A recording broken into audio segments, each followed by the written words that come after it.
नमस्कार शेतकरी बांधवांनो. टोमॅटो शेतीबद्दल बोलायचं झालं तर ही जेवढी फायदेशीर आहे तितकीच ती आव्हानात्मक सुद्धा आहे, हे आपल्याला माहीतच आहे. सर्वसाधारणपणे बघितलं तर आपल्याला एकरी 40 ते 50 टनांपर्यंत उत्पादन मिळतं.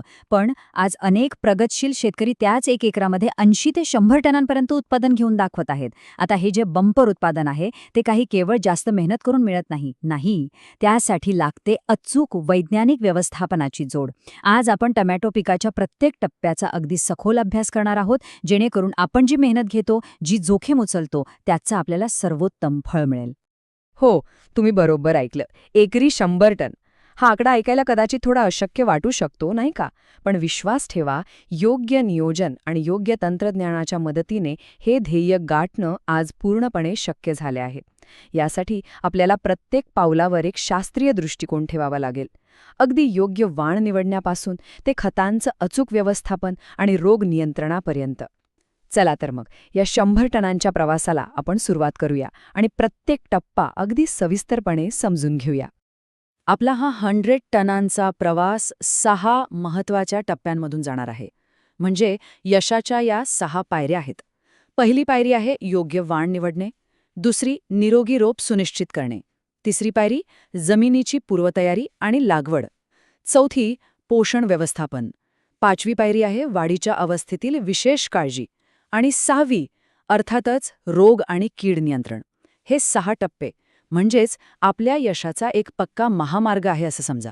चला तर मग आपल्या प्रवासाच्या पहिल्या आणि खरं तर सर्वात महत्त्वाच्या टप्प्याकडे वळूया, योग्य वाणाची निवड. एक गोष्ट कायम लक्षात ठेवा, आपल्या संपूर्ण पिकाचं उत्पादन क्षमता याच पहिल्या टप्प्यावर निश्चित होते. वाणाची निवड ही आपण कोणत्या हंगामात पीक घेतोय आणि आपल्या बाजारपेठेची मागणी काय आहे यावर अवलंबून असली पाहिजे.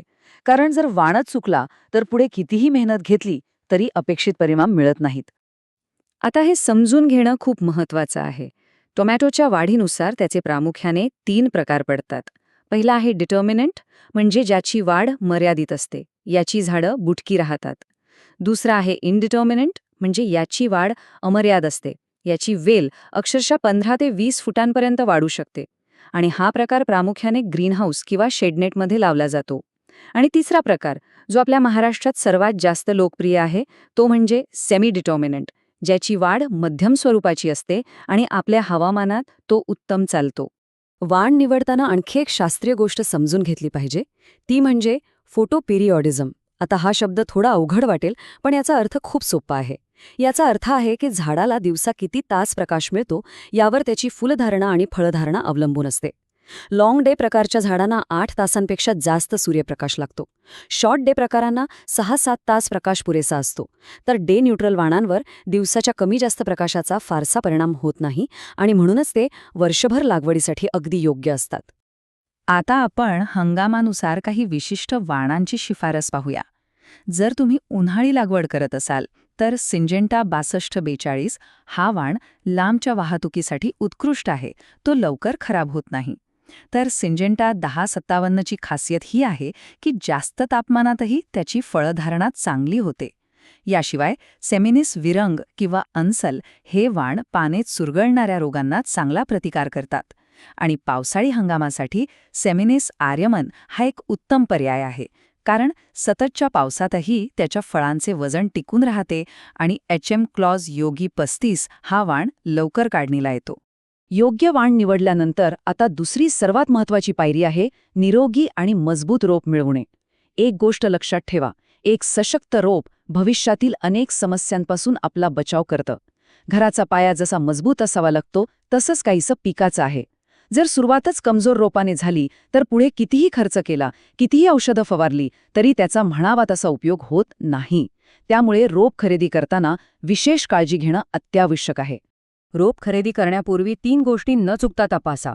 पहिली गोष्ट म्हणजे रोपाचं वय. रोप साधारणपणे 25 ते 30 दिवसांचं असावं. दुसरी गोष्ट, रोपाचं खोड नीट तपासा. खोडाच्या बुंध्याजवळ तपकिरी जांभळट रंग असायला हवा. जर खोड पूर्णपणे हिरवंगार असेल तर समजावं की ते रोप अजून कोवळं आणि कमजोर आहे. आणि तिसरी सर्वात महत्त्वाची गोष्ट म्हणजे हार्डनिंग. नर्सरीतून रोप आणण्यापूर्वी नर्सरीवाल्याला विचारा की ते रोप 3-4 दिवस बाहेरच्या वातावरणात ठेवलं होतं की नाही याची खात्री करा. यालाच हार्डनिंग म्हणतात, ज्यामुळे रोपाला आपल्या शेतातील वातावरणाशी जुळवून घेणं खूप सोपं जातं. आता एक अत्यंत महत्त्वाची चेतावणी. नर्सरीमधून ट्रे निवडताना एक गोष्ट कटाक्षाने पाळा. गोल कपांमध्ये वाढवलेली रोपे कधीही चुकूनही खरेदी करू नका. होय, गोल कप. तुम्हाला आश्चर्य वाटेल की कपाच्या आकाराने असा काय फरक पडतो, पण फरक पडतो आणि तो खूप मोठा आहे, ज्यामुळे आपलं मोठं नुकसान होऊ शकतं. का ते आपण आता पुढच्या स्लाइडवर पाहूया. याला म्हणतात रूट कॉइलिंग किंवा सोप्या भाषेत मुळांचा गुंता. जेव्हा रोप गोल कपामध्ये वाढतं तेव्हा त्याच्या मुळांना सरळ वाढायला जागाच मिळत नाही. त्यामुळे ती मुळं कपाच्या आत गोल गोल फिरून एकमेकांमध्ये गुंततात आणि त्यांचा एक घट्ट जटासारखा गुंता तयार होतो. असं रोप जेव्हा आपण शेतात लावतो तेव्हा ही गुंतलेली मुळं जमिनीत पसरूच शकत नाहीत आणि झाडाची वाढ कायमची खुंटते. याउलट चौकोनी कपांमध्ये मुळं कोपऱ्यापर्यंत जाऊन खाली वळतात, ज्यामुळे त्यांची वाढ सरळ आणि निरोगी होते. त्यामुळे नेहमी चौकोनी कपातलीच रोपं निवडा. चला, निरोगी रोप निवडल्यानंतर आता आपण वळूया जमिनीच्या तयारीकडे. पिकाचा खरा पाया हा जमिनीत असतो आणि तो पाया जितका मजबूत असेल तितकंच चांगलं उत्पादन आपल्याला मिळेल. जमिनीची पूर्वतयारी आणि लागवडीची योग्य पद्धत आपलं 100 टनांचं ध्येय गाठण्यासाठी अत्यंत महत्त्वाची आहे. जमिनीच्या तयारीमध्ये काही नियम पाळणं खूप गरजेचं आहे. पहिलं म्हणजे पिकांची फेरपालट. ज्या शेतात तुम्ही नुकतेच बटाटा, वांगी किंवा मिरची यांसारख्या एकाच कुळ्यातली पिकं घेतली असतील तिथे पुन्हा टोमॅटो लावू नका, कारण या पिकांवरील रोग आणि किडी सारख्याच असतात, ज्यामुळे रोगांचा प्रादुर्भाव वाढतो. दुसरं, आधीचं पीक काढल्यावर जमीन 15 ते 30 दिवस कडक उन्हात तापू द्या. याला सॉइल सोलरायझेशन म्हणतात, ज्यामुळे जमिनीतील हानिकारक बुरशी आणि किडींचे कोष नष्ट होतात.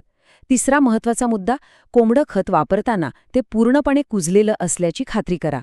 ताजे कोंबडं खत वापरल्यास त्यातून निर्माण होणारी उष्णता आणि अमोनिया वायू रोपांची कोवळी मुळं अक्षरशः जाळून टाकतं. आणि शेवटचं, उन्हाळ्यात भारी काळी जमीन निवडा, जी पाणी धरून ठेवते, तर पावसाळ्यात पाण्याचा उत्तम निचरा होणारी मध्यम जमीन निवडा. आता पाहूया लागवडीची अचूक पद्धत. रोपांची लागवड नेहमी संध्याकाळच्या वेळेस म्हणजे 4 नंतरच करा. यामुळे काय होतं तर रोपांना रात्रभर स्थिर होण्यासाठी थंड वेळ मिळतो आणि सकाळच्या कडक उन्हाचा धक्का बसत नाही, त्यामुळे रोपं दगावत नाहीत. 2 बेडमधील अंतर पावसाळ्यात 5 ते 6 फूट ठेवा, जेणेकरून हवा खेळती राहील आणि बुरशीजन्य रोगांचा प्रादुर्भाव टाळता येईल. उन्हाळ्यात हेच अंतर 4 फूट ठेवलं तरी चालतं. लागवडीच्या पद्धतीमध्ये पावसाळ्यात सरीवर 1 ओळ पद्धत वापरा आणि ऑक्टोबर ते मार्च दरम्यान झिगझॅग किंवा दुहेरी ओळ पद्धत वापरा, ज्यामुळे झाडांची गर्दी योग्य राहते आणि सूर्यप्रकाश सर्वांना मिळतो. चला, आता आपण चौथ्या आणि अत्यंत महत्त्वाच्या टप्प्याकडे जाऊया, पोषण व्यवस्थापन. पिकाला योग्य वेळी आणि योग्य प्रमाणात अन्न देणं हे अगदी लहान मुलाला सांभाळण्यासारखं आहे. हे काम एकदाच करून भागत नाही, तर पिकाच्या संपूर्ण जीवनकाळात सतत चालू राहणारी ही एक प्रक्रिया आहे. आणि एक लक्षात घ्या, योग्य पोषण व्यवस्थापनाशिवाय 100 टनांचं ध्येय गाठणं निव्वळ अशक्य आहे. टोमॅटो पिकाला मुख्यत्वे या 5 अन्नद्रव्यांची सतत गरज असते. हे 5 घटक म्हणजे नत्र म्हणजे नायट्रोजन, स्फुरद म्हणजे फॉस्फरस, पालाश म्हणजे पोटॅशियम, कॅल्शियम आणि मॅग्नेशियम. या 5 घटकांचा संतुलित पुरवठा पिकाच्या प्रत्येक अवस्थेत होणं खूप गरजेचं आहे. यापैकी कोणत्याही एकाची कमतरता झाली तर त्याचा थेट परिणाम आपल्या उत्पादनावर होतो. खत व्यवस्थापनाचे काही सुवर्ण नियम आहेत. पहिला, बेसल डोस. बेड तयार करतानाच DAP, पोटॅश आणि सल्फर म्हणजेच गंधक जमिनीत मिसळून घ्या. दुसरा नियम आहे कॅल्शियम बोरॉनचा. हे लक्षात ठेवा, कॅल्शियम देताना सोबत बोरॉन देणे अत्यंत आवश्यक आहे, कारण कॅल्शियम फळाचा आकार बनवतो, तर बोरॉन परागकण आणि फळधारणा होण्यासाठी मदत करतो. हे दोघे जिगरी दोस्त आहेत, त्यांना एकत्रच दिलं पाहिजे. आणि तिसरा नियम म्हणजे वेळ. विद्राव्य खते नेहमी सकाळी 9 ते 10च्या दरम्यानच द्या, कारण यावेळी झाडांची मुळे सर्वाधिक कार्यक्षम असतात आणि खतांचं शोषण उत्तम प्रकारे होतं. आता ही स्लाइड बघा, यातून एक खूप मोठी चूक आपल्या लक्षात येईल. अनेक शेतकरी एकदम आठवड्याभराचं 25 किलो खत पिकाला देतात. हे पूर्णपणे चुकीचं आहे. एक साधा विचार करा, आपल्याला कोणी आठवड्याभराचं जेवण एकाच वेळी खायला दिलं तर आपल्याला ते पचणार नाही. तसंच झाडांचं आहे. एकाच वेळी जास्त खत दिल्याने झाडावर ताण येतो, मुळांना इजा होते आणि बरंचसं खत वाया जातं. त्याऐवजी प्रत्येक पाण्याच्या पाळीसोबत रोज 1 ते 2 किलो खत द्या. यामुळे झाडाला सतत आणि संतुलित अन्नपुरवठा होतो आणि दिलेल्या खतांचं शोषण जवळजवळ 100% होतं. पोषण व्यवस्थापनानंतर आता आपण 5व्या टप्प्यावर आलो आहोत. तो म्हणजे वाढीच्या महत्त्वाच्या टप्प्यांमध्ये घ्यायची विशेष काळजी.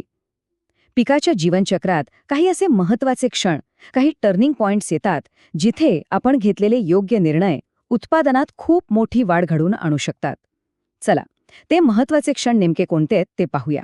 लागवडीनंतर साधारणपणे 11व्या ते 12व्या दिवशी एक अत्यंत नाजूक आणि महत्त्वाची अवस्था येते. याला वाढीची दिशा ठरवणारी अवस्था किंवा शास्त्रीय भाषेत DNA एक्सप्रेशन स्टेज म्हणतात. म्हणजे या काळात झाड स्वतःच्या वाढीची दिशा ठरवतं की त्याला फक्त शाखीय वाढ करायची आहे की फुले आणि फळांची संख्या वाढवायची आहे. जर आपण लागवडीनंतर 7व्या ते 8व्या दिवशी 19-19-19 आणि सूक्ष्म अन्नद्रव्यांची फवारणी केली तर आपण झाडाला जास्त उत्पादन देण्याच्या मार्गावर अक्षरशः प्रवृत्त करू शकतो. आता बोलूया बांधणीबद्दल. इथे अनेक जण मोठी चूक करतात. झाडाला भरपूर फुले लागलेली असताना, म्हणजे पीक बहरात असताना, त्याला बांधायला किंवा तारांना वळायला जाऊ नका. या नाजूक अवस्थेत झाडाला थोडा जरी धक्का लागला तरी मोठ्या प्रमाणात फुलगळ होते आणि आपल्या उत्पादनाचं मोठं नुकसान होतं. मग योग्य वेळ कोणती? जेव्हा फळे सुपारीच्या आकाराची होतील तेव्हाच झाडांची अंतिम बांधणी करा. झिगझॅग लागवडीसाठी दुहेरी तार पद्धतीची बांधणी वापरा, ज्यामुळे झाडांना चांगला आधार मिळतो आणि हवा खेळती राहून रोगांचा धोका कमी होतो. आणि आता आपण आपल्या प्रवासाच्या शेवटच्या पण तितक्याच महत्त्वाच्या टप्प्यावर आलो आहोत, रोग आणि कीड नियंत्रण. आपण कितीही चांगली मेहनत घेतली पण योग्य वेळी रोग आणि किडींवर नियंत्रण मिळवलं नाही तर हातातोंडाशी आलेला घास हिरावला जाऊ शकतो. त्यामुळे रोगांचं अचूक निदान करणं आणि प्रतिबंधात्मक उपाययोजना करणं हे अत्यंत आवश्यक आहे. टोमॅटोमध्ये मर रोगाची समस्या खूप जास्त दिसते, पण मर रोगाचे 3 वेगवेगळे प्रकार आहेत आणि त्यांचं निदान अचूक होणं गरजेचं आहे, कारण प्रत्येकाचा उपाय वेगळा आहे.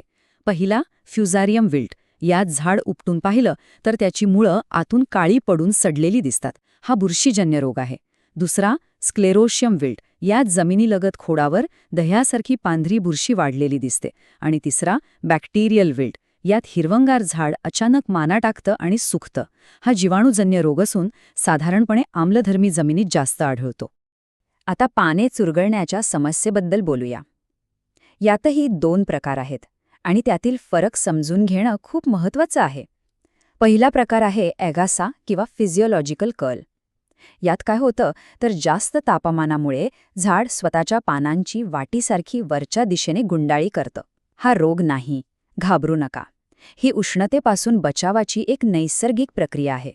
पोटॅश आणि सिलिकॉनच्या फवारणीने हे नियंत्रणात येतं. दुसरा प्रकार आहे व्हायरल कर्ल, जो कीटकांद्वारे पसरतो. इथे मात्र आपल्याला खूप सावध राहावं लागेल, कारण हा एकदा आला की त्यावर कोणताही इलाज नाही. त्यामुळे प्रतिबंध हाच एकमेव उपाय आहे. तर टोमॅटो शेतीतून 100 टनांचे ध्येय गाठणे हे योग्य वाण, सातत्यपूर्ण पोषण आणि वेळेवर संरक्षण या सगळ्यांचा एक अचूक समतोल आहे. नर्सरीतील चौकोनी कप निवडण्यापासून ते बांधणीची योग्य वेळ साधण्यापर्यंत प्रत्येक वैज्ञानिक टप्प्याचे काटेकोरपणे पालन करूनच आपण हे लक्ष्य गाठू शकतो. आता प्रश्न हा आहे की या 100 टनांच्या ध्येयासाठी तुम्ही तुमच्या शेतीत यापैकी कोणती एक वैज्ञानिक पद्धत सर्वात आधी लागू करणार आहात? यावर नक्की विचार करा आणि कामाला लागा. आम्हाला आशा आहे की या माहितीने तुमच्या शेतीकडे पाहण्याचा दृष्टिकोन नक्कीच बदलला असेल. जर या माहितीने तुमचे विचार बदलले असतील, लाईक करा, सबस्क्राईब करा आणि ही माहिती शेअर करा.